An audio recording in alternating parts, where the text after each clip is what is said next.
Yo, what's going on, world? It's your boy Poncho here. Welcome back to episode 37, part 2, the interview with the bro MoonManT. in the building. Back, baby, I'm back. How you feel about that verse you just wrote?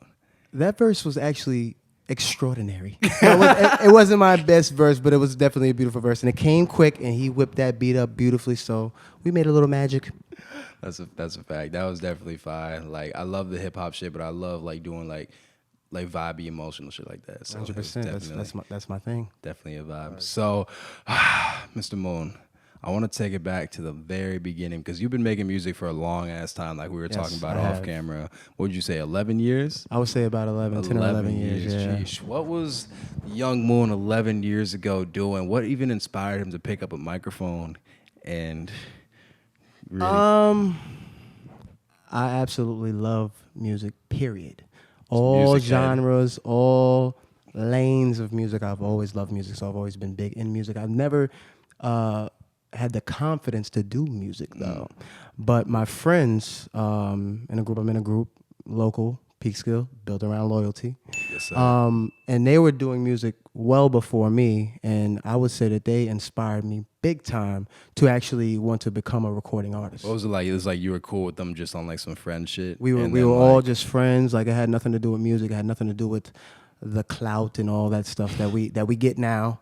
But it was friendship and seeing them. It's like you see your friend play basketball. He's picking that basketball. He's doing those crossovers. You're like, I want to do a crossover too.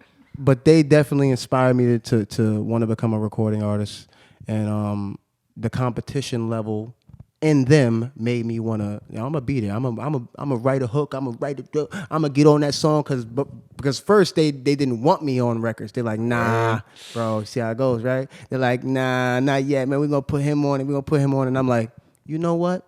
That's driving me now. I'm gonna write a hook. I'm gonna write a verse. I'm gonna lay a mixtape, and when I come back, you're gonna want me on that. Did it work? Did they want you on it? It absolutely worked. It absolutely worked. I would say it worked big time. That's crazy. Good for you. And that was 11 years ago. And then, that was like, 11 years even ago. with that, I mean, like, sticking through something for 11 years, I haven't done it. Yeah. I don't think there's one consistent thing I've done for 11 years straight. That's big. Yeah. So, like, what is it that keeps you doing it after all this time, after all the ups and downs of it? I have a strong relationship with music, just in general.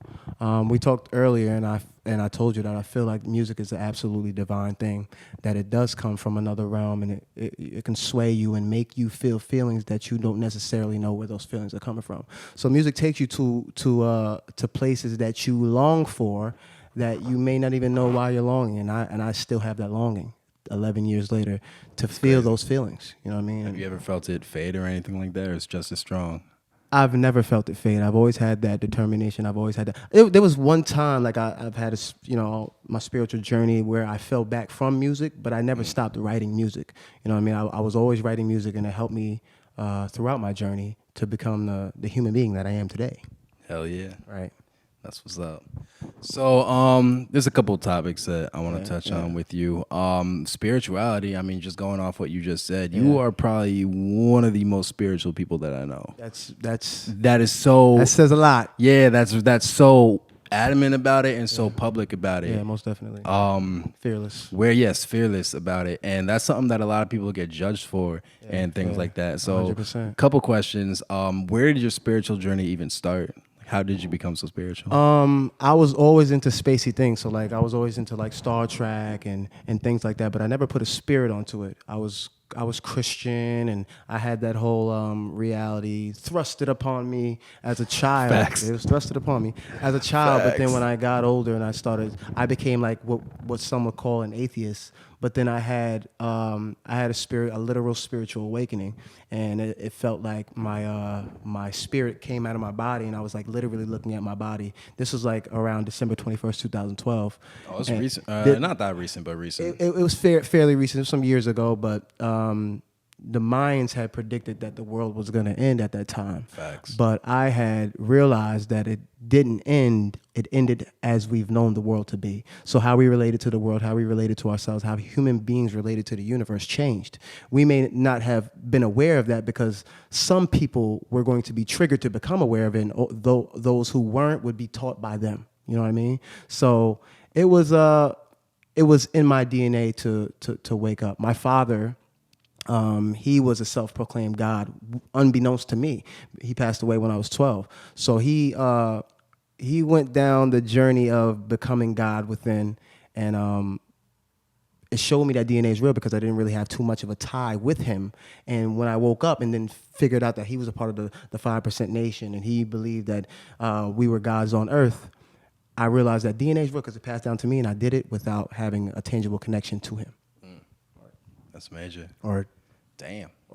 So I know it's a lot. It is a lot. I'm gonna have to watch that back a few times. We're like, wait, what the hell did he say? yeah, right. It's cool though. But another thing that I'm not that much of a spiritual person. Yeah.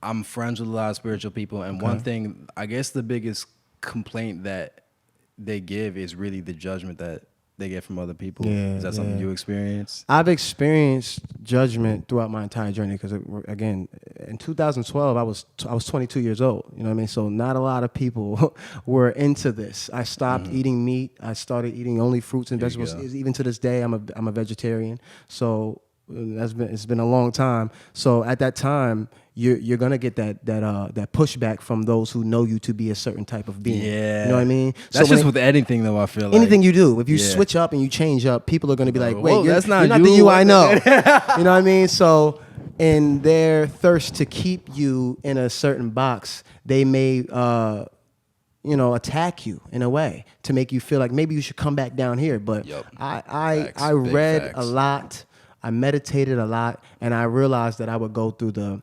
symbolic crucifixion. The symbolic crucifixion. Yes, that's what I believe that the crucifixion is a symbolism to say that when you change as a human being, those around you will crucify you, not in a physical sense. They're not going to put you on a cross. They're going to crucify you in words and energy and the way they perceive you. If you can stand strong through the crucifixion, you'll rise. I rose. And when I came back, this is all symbolism. When I came back, people began to accept me for who I am, my family, my friends. And here I am. And I look around at Peekskill, and I see most people are meditating. There's vegan spots. There's all types of places. It's way more. I don't know if mainstream is the right word. Yeah. Mainstream, I would call it mainstream because when something this powerful becomes mainstream, it becomes the norm. Mm-hmm. So it's no longer a trend. Now it's just life. Yeah. You think it's no longer a trend? I say because these Yeezys are a trend. I have Yeezys on. That's a trend. Facts. They may fade out, but when the spirit comes, when a certain perception of yourself in life comes in, you can't go back. There's no going back. You could try, but you may go crazy. So when this, you may go crazy because you want to. It's like wanting to get put back in the Matrix. You know, you ever seen the Matrix? He wanted to go back into the Matrix. It tastes so good. But I know it's not real, but it tastes so good. But we want to go back into. Some people would like to go back into the Matrix, but you can't. So that's why I say it's not a trend. When something like this becomes a trend, it's no longer a trend. It becomes a lifestyle. And you can see it in the world. That's tough. Right. Hell yeah. Yeah. Okay. All right. Another thing I wanted to touch on, which you mentioned very briefly, your father, right, who's a fucking legend. He is an absolute legend. Yeah. Absolutely a legend. Absolutely. But you said he wasn't really in your life. He wasn't really in my life. He died when I was 12. Right. So before that, he came here and there, but I really stayed with my grandmother Eunice, and Austin, his mother. My father was a part of the Force MCs, which went on to become the Force MDs. The Force MCs, they are a group from Staten Island. They're the first rap group to come out of Staten Island. They performed at places like Harlem World. They battled the Cold Crush Brothers. Hey. So they're deep, very deep in the hip hop community, and they're said to be pioneers of hip hop. LL Cool J has said it. whoever you can think of. Busta Rhymes just came out and said it literally last week, and actually and mentioned them. So Swiss Beats and just many people have brought them up, and to think that I'm a part of that hip hop dynasty, something that I really don't or haven't projected out into my career as much because I really just wanted to be my own man. But lately, that was one of the questions I had for you. Did you ever feel like you were living in your father's shadow because he was such a big play? Never. Nah. I never felt like I was living in his shadow because, again, like being someone who, he wasn't really in my life too much. And I feel like me and my brother, I have a twin brother, the Lord D. Lee, love you. But we were each other's fathers. So we would try to impress each other. That's fine. You know what I mean? Like that's my dad. Yeah, I'm his dad. You know what I mean? So and that real talk. That's dope. So in that thought, when I thought about my father, I really felt no pressure. And that's another thing about like my family, because the Force MDs went on to become R&B legends. Hits like Tender Love, Tears, Love Is a House, 80s hits that are, etched in stone. But my family on my father's side, I feel like they had more pressure because they were around it all the time. I was in Peekskill. They was in Staten Island, Pennsylvania, and all these other places, and they lived in that reality. So they had a lot more pressure, which probably made them not really take this as serious because they seen what it comes with. Damn. I respect it. Yeah, big time. Hell yeah. Big time. Okay. Shit. Fuck, I had another question. Oh yeah. I don't want to ask that. I was gonna say that like I lost my whole train of thought. It totally happens. It completely happens. It totally happens. I was gonna say like cause he was such like a music. Is anyone else in your family musical? The Force MDs are comprised of my entire family. That's your whole family. Yes. So Stevie D is my cousin. Jesse D, which is a part of the Force MDs, he's my uncle, which is my grandmother's brother. You know what I mean? So the group was family oriented. There's only 2 members of the group that weren't a part of the actual family. So my family is definitely musically oriented, and I got other people that are like in the industry, so to speak, but not musically. They're like actors, like my cousin Brandon Jefferson. He's from California. He played X-Ray in Holes, in the movie Holes. That's tough. Yeah, that's my blood cousin, my first cousin. So I got a lot of like connections as far as that reality. But I'm so stubborn to where it's like, I got to get it myself. I got to do it myself. I don't want to be under nobody's thumb. I don't want nobody to say like, yo, I put him on. That's just I guess you could say it's my ego, but that's just how I move. I think it's the best way to have it. Word. So you don't owe anyone. Exactly. Hell yeah. All right, so I got a couple more questions for you. Sure. Well, another big thing I want to talk about is your you and your brother and the music y'all put out together. Yes. And the DG twins. The DG twins. On the come up. Right. On the come up. So a couple of questions. What made you guys like wanna drop music as a collective or just as you two together instead of like you featuring him or him featuring you? Excuse me. In the beginning of our career, we really wanted to make sure that we were solo artists. Make sure that people knew us to be solo and that he's nice, I'm nice. Not just oh, they come together and then they make some fire. Nah, we wanted to let y'all know that look, like this guy is a genius, this guy is a genius as well. And then when we come together, we just make straight magic. But again, like I said, I was still in a group called Built Around Loyalty. And we have 2 sets of twins. So it's me and my twin brother, the Lord D. Lee, and then we have another set of twins. Shout out the Trippy Twins. The Trippy Twins, Peace Gods. Gang. And they had formed the Trippy Twins and Purple Brain Gang, which is comprised of Zeke Lotto, shout out Zeke, and X and OJ. So that's the whole Built Around Loyalty music side of the group. And they had those 2 groups within the groups. So me and my brother was like, let's create a group. And actually, my first interview was with Mike Snell. Mike Snell gave me my first interview. It's still on YouTube. You can check it out. He had a show in Westchester Community College before he did his thing. Yeah, he told me about that. Yeah, so he went on and it was a radio show. Yeah, he had some people on, and me and my brother were on, and he gave us our first interview. And I forgot who was there, and they named us. They was like, "Yo, you should name yourself the Doppelganger," and I'm like, "The Doppelganger." I'm like, "What's that mean?" He's like, It's like a clone, like a twin type of thing. And I was like, that's it, we're running with it. So we became the DG Twins. And we actually just dropped our second collab, the Doppelganger 2. It's on Spotify, it's on iTunes, it's everywhere you can find it, the Doppelganger 2. And it's comprised of 7 songs. It's an EP, and it has beautiful music. We come together and we just make magic. That's fine. For sure. I love that artwork on top of that, like Chateau Reeve. Yes. That shit looks hard. Shout out to Create Mike. Create Mike shot that photo. I edited it and created the little thing, the little cover. But that's what I do with like all of my covers except for a few. Shout out Britt Brand. She works with Davies, but she's a cameraman for Davies, but she created one of my. She's from I don't know her, but you probably know of her, but yeah, she created a couple of my covers. But for the rest of them, either I created it. One was created by Twin Triller from the Trippy Twins. Shout out. X and OJ created one, but for the most part, when you're an independent artist, you're doing everything. You got to do it. You're doing everything. Fact, you got to wear all them hats. Right. Exactly. Facts. That's a whole different topic. Oh my God, we go on and on. I'm looking at you guys can't see this. I can see you, but you can't see this 3 cameras set up, 4 including my phone. He has the laptop, the lights. He got the booth. He got the 2 laptops. Actually, excuse me. This man's working hard, so I just want to let you guys know that you see me, but the work that's going in on. It's work. So I want to commend Poncho on that, man. Word, he wild. He really wild. I appreciate that. No doubt. Do you see yourself taking your solo career more serious, or like the group with your brother, like to the top? If you had to pick one,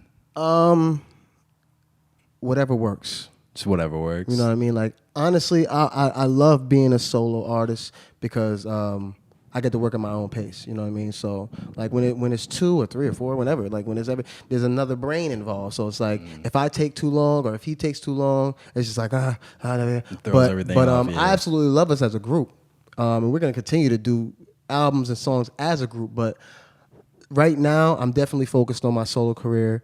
I got a laptop, I got Pro Tools, I got all that stuff, and I'm starting to record for myself. So now I'm just going hard with it, man, and whatever happens, happens. If I get picked up for the solo thing, I get picked up for the solo thing.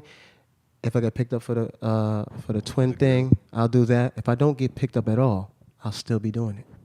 You heard it here first. Right. It's just about passion. That's right. Not money. Not money. Not money. That's why the music sounds good. On that note. I have my jaw deep ass questions. All shit about the music industry. Right, a couple personal questions in here. Let's do it. So let's reach in and see what we find. Question number 1. Literally what? All right, now it's time to get into that different topic. Let's go. Should artists branch out and learn new skills like mixing, videography, cover art, or should they just focus on being the best artist possible? I would say that if you have a team behind you, focus on your craft. Yeah. But it won't hurt to learn. You know what I mean? For me, I don't have management. I don't have a videographer. I have, people that are paying stuff like that. But I've always wanted to learn my craft. Not just the singing, not just the rapping. I wanted to learn how to mix. I wanted to learn how to do the waves. I wanted to learn how to EQ. I wanted to learn how to compress. I wanted to learn these things so that I can master my sound and not leave it in someone else's hands. Facts. There's too many times. Talk about it. Way too many times where I've been to engineers and they've played with my sound or they've kept songs for too long instead of sending me the song. Too much power in the hands of other people, and I don't got time for giving people my power. I need the power in my hands. I'm just like that. I need to be able to mix, master, put this out, and if I don't like it, take it down, mix it again, and put it. That's just my thing. Facts. So I implore all of you artists to go out there and learn a new craft. Because like I said, with my last album cover, the Versatile one, which is on all streaming platforms too, the Versatile one EP, I sat the camera up. It's an iPhone camera. It doesn't look like it. But I sat the camera up. Is it portrait mode? It was portrait mode. Yeah. and I bought a little edit app. I had an edit app. I bought like extra edits on there. Okay. I set it up. I took the picture, and I did it. You know what I mean? And you wouldn't be able to tell if I didn't say it. It's fine.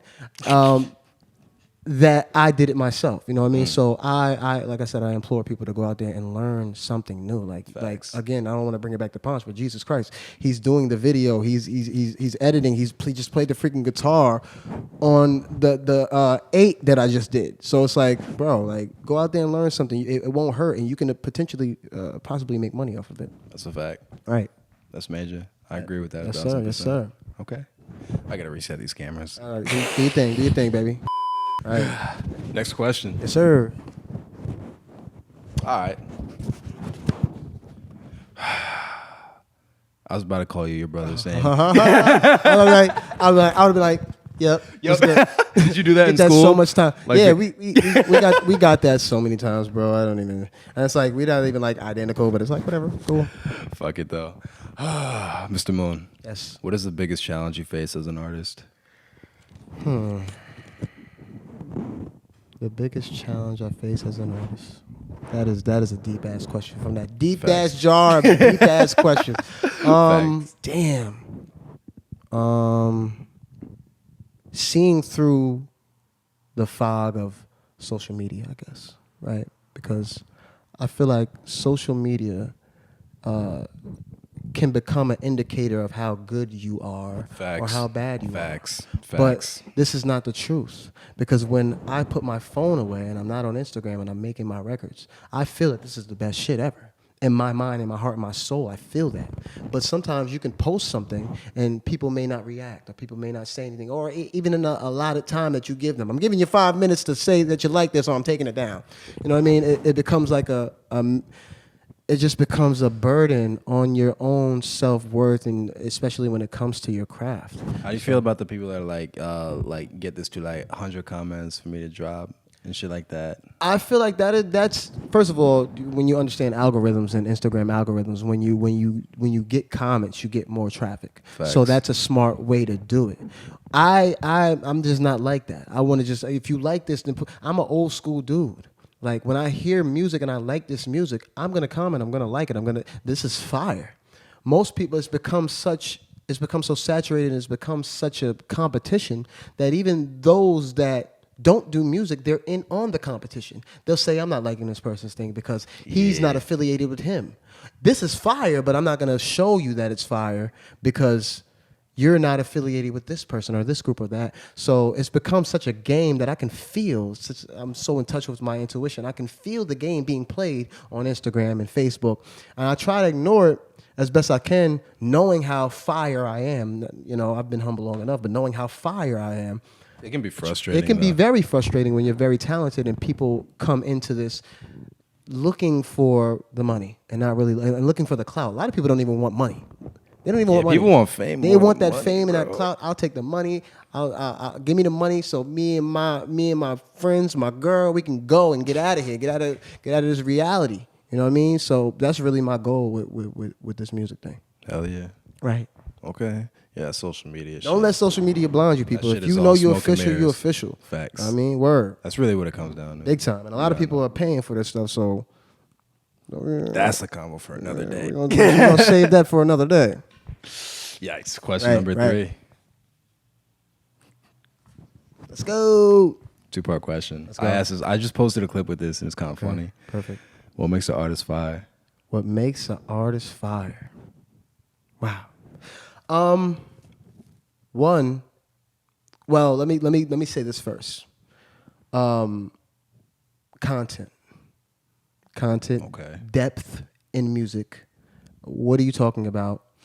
How are you talking about it? Because you could talk about anything. I could talk about playing basketball, but how did I talk about it? Facts. Like you could say I shot a layup, or you could do some intricate like double entendres. Exactly. Metaphors, melodies. Melodies. Facts. See, there are factors in music that if you incorporate enough of those factors, you're fire. It's like, yeah, he can flow, but he's not on beat. You know what I mean? Yeah, he can do this, but he can't do that. But if you could have someone that can do all of these things and put that together, you can make someone fire, or you can make yourself fire. With that being said, doing all of that with consistency. Yup. If you're not consistent, you can make a fire track. Anybody can make a fire track, right? But if you're consistently making fire, you fire. That's a fact. You fire. Because I heard this was hard. Then I heard that, I'm like, oh, this hard too. Then I heard that, I'm like, all right, look, you fire. It's not that this is fire. It's that you just fire, period. So consistency and using the tools of music, bunching the tools of music, melodies, metaphors, and flows and things like that, and putting it together. And it's not just those who use lyrics, because I'm a big rock fan, huge rock fan. Coldplay is my favorite band of all time. So, wow. Yeah, of all time. Shit. So I want to give respect to those who play instruments. That's music too. And they're fire. Because you can anybody can making a beat is hard, but anybody can take a beat that someone gives them and go off on it. These people are, this dude's doing the guitar, this person's doing the drum, this person's doing that, and they're in sync. Come on, man.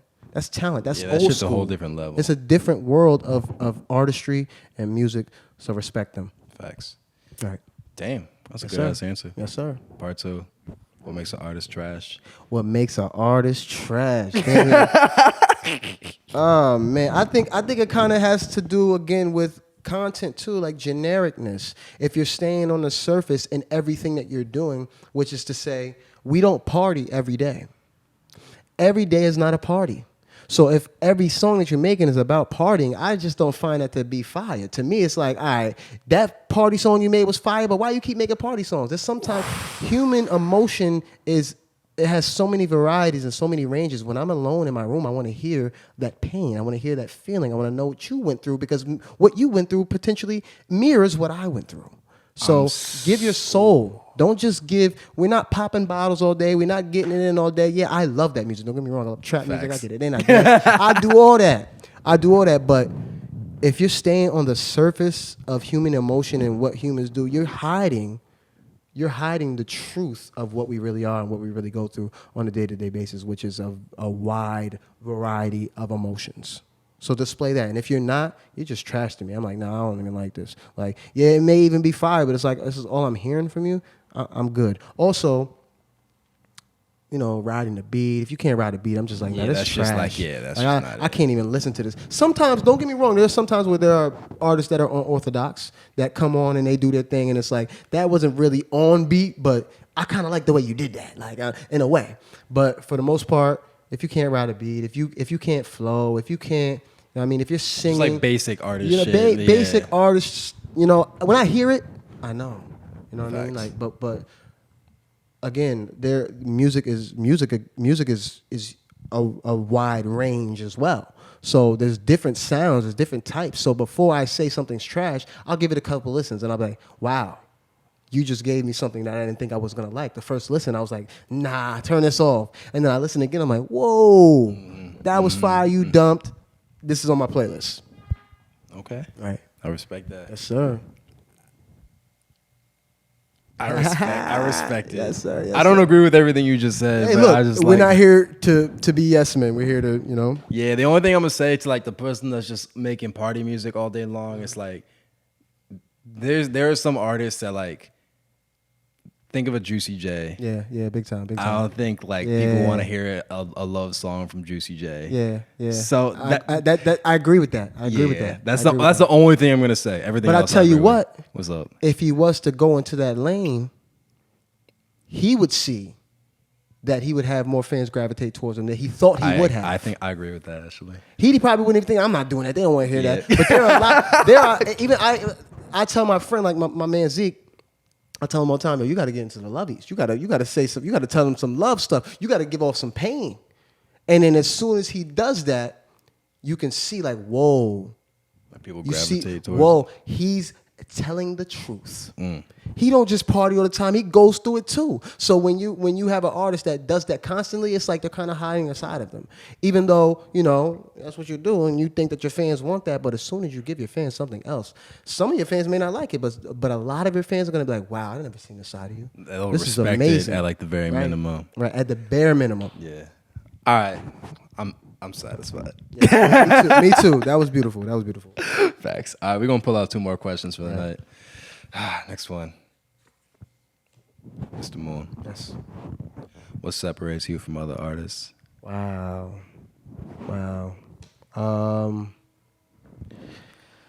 The C word, of course, consistency. That's my favorite word. The C word. The C word. Consistency. That's bad funny. Like you already know, I've been doing this for 11 years. And I feel like I never miss when I make a song. The song itself, the mix may not be fire. Especially when I was first coming up, my mixes weren't the greatest because we were... Did you mix your stuff? Some of the stuff, X and OJ, shout out X and OJ, Butter, shout out Butter. He was on here, but we were, mixing a lot of our stuff. YQ, of course, YQ, shout out YQ, love you. But when I was mixing my stuff, it wasn't easy. So we literally like this, had the mic in my hand, recording, but the songs were fire. So let's get back on topic. The C word, consistency. Consistency separates me from the pack. I'm consistently making heat. I'm versatile. I can rap with the rappers. You looking at me? I can rap with any of the rappers, and I can sing with any of their singers, especially when it comes to lyricism in my music, lyricism in my R&B, unmatched to me. Unmatched, because you can listen to go back and listen to Channel Surfing 2. Then you listen to the MoonManT, the first MoonManT mixtape up until I have too many to count. You go listen to that versatile one. I'm rapping, I'm singing, I'm doing house music, and it's all fire. So my versatility is putting me, it's over here. So I'm in another stratosphere than other artists from my perspective. So the C word and the V word, CV, consistency and versatility. I have a question. Sure. You ever heard the argument of how a lot of people say artists should just focus on one thing? Yeah, I've definitely nail that one thing. I've definitely heard that. I agree, and in many ways, I agree.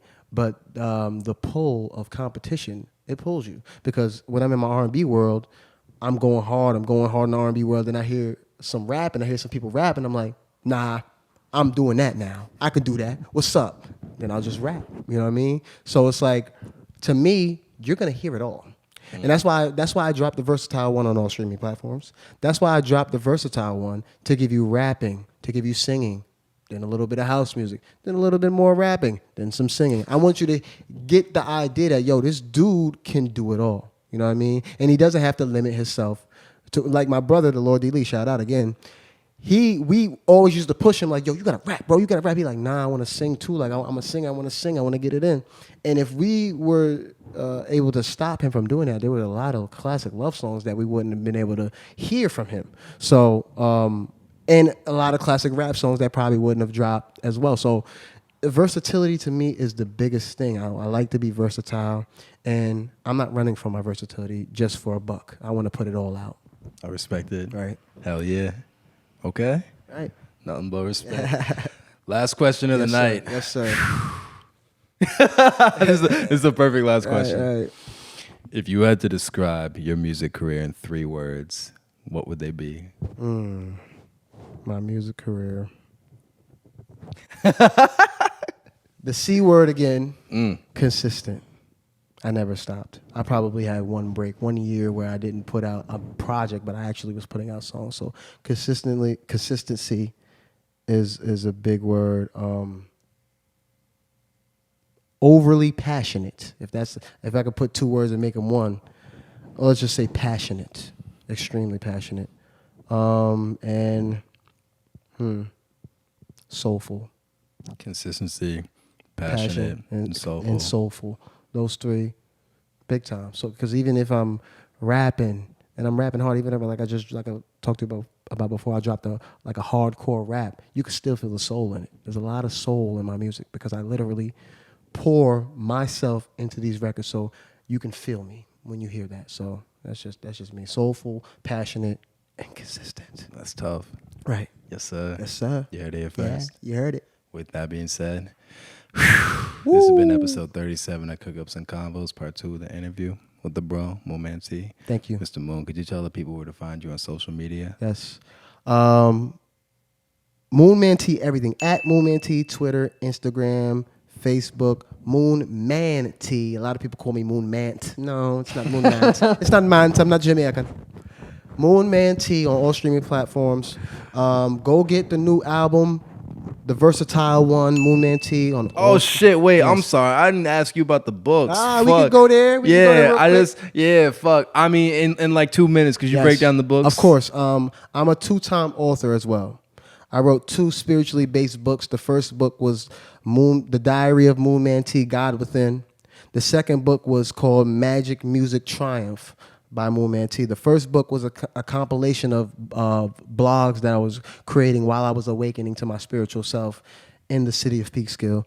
The second book was basically the story of my life. So I tried to incorporate. So I said, magic, that's my spiritual part. Music, my music side. And the triumph was, here I am, I made it. You know what I mean? So the second book is my favorite book because I speak about my music career with BAL. I also speak about nature and extraterrestrials and spirituality and everything that you can think of when it comes to the spiritual side. I also talk about the foursome Ds and the foursome Cs. Talk about my mom, love you, Mom. I talk about everything in that book. So when it comes to being an author, that's a whole nother world. That's a whole nother reality with a whole nother set of people and fans and things like that. But you can find that book on Amazon. Type in MoonManT on Amazon. Get both books. Check it out. It's filled with so much spiritual wisdoms, meditations. I even wrote out lyrics to a bunch of my songs in the book. So you can read the lyrics and see how deep and how poetic a lot of my music is. So that's fine. Go check it out, baby. Hell yeah. Whew. All right, now for the real conclusion. Right. This has been episode 37. Yes. MoonManT on all platforms, correct? Yes, that's right. That's what it is. So if you have any opinions on any of the questions asked, I'd love to read about them in the comments below. Please like and subscribe. Again, please subscribe. It really helps more than you may imagine. And that's what it is. It's what it is. Another dope Ponchowylin. You already know. Appreciate you coming through, bro. Always. Boom. We out here. We out.